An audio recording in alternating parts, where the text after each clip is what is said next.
यदि तपाई तिलिचो ताल जाँदै हुनुहुन्छ भने यो भिडियो तपाईहरूका लागि। तिलिचो ताल जानुभन्दा पहिले यसको बारेमा छोटकरीमा बुझ्नु जरुरी छ। यो ताल मनाङ जिल्लामा अवस्थित छ। करिब समुद्री सतहबाट 4919 मिटर उचाइमा रहेको छ। संसारकै उच्च स्थानमा रहेका सुन्दर तालहरूमध्ये एक मानिन्छ। चारैतिर हिउँले ढाकिएका हिमाल, नीलो आकाशको प्रतिबिम्ब अनि बीचमा नीलो र शान्त पानी तिलिचो पुग्दा शब्दभन्दा बढी अनुभूति बोल्छ। त्यहाँ पुग्ने यात्रा सजिलो भने छैन। कठिन उकालो, चिसो हावा र जोखिमपूर्ण बाटो पार गरेपछि मात्र यो अद्भुत दृश्य आँखा अगाडि खुल्छ। तर एकपटक पुगिसकेपछि सबै दुःख बिर्सिने गरी यसको सौन्दर्यले मन जित्छ। तिलिचो ताल केवल एक गन्तव्य होइन, यो साहस, शान्ति र प्रकृतिको विशाल शक्तिसँग भेट हुने ठाउँ हो। अब कुरा गरौं यहाँ कसरी जाने। नेपालका सबै भूभागहरूबाट जाने हो भने पहिला मनाङ पुग्नुपर्छ।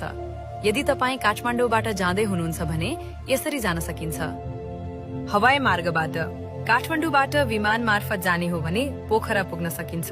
त्यसपछि पोखराबाट गाडी वा जीप मार्फत बेसिसहर, चामे हुँदै पिसाङ र मनाङ पुगिन्छ।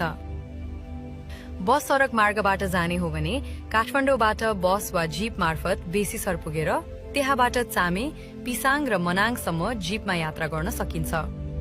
त्यसपछि मनाङबाट खाङसार र तिलिचो बेस क्याम्प हुँदै पैदल यात्रा गरेर अन्ततः पुग्न सकिन्छ।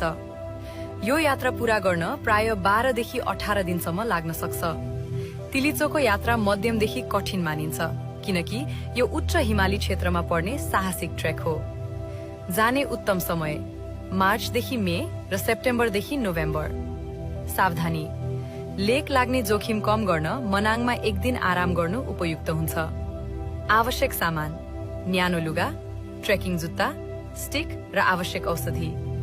तिलिचो ताल केवल एउटा गन्तव्य होइन, यो प्रकृति, शान्ति र साहससँगको अविस्मरणीय भेट हो। यो भिडियो तपाईलाई कस्तो लाग्यो प्रतिक्रिया दिनुहोला। त्यस्तै रमाइला ठाउँहरूको बारेमा ट्राभल गर्नको लागि रुटिन अफ गाउँलेलाई फलो, लाइक, कमेन्ट र सब्स्क्राइब गर्न नबिर्सिनुहोला। धन्यवाद।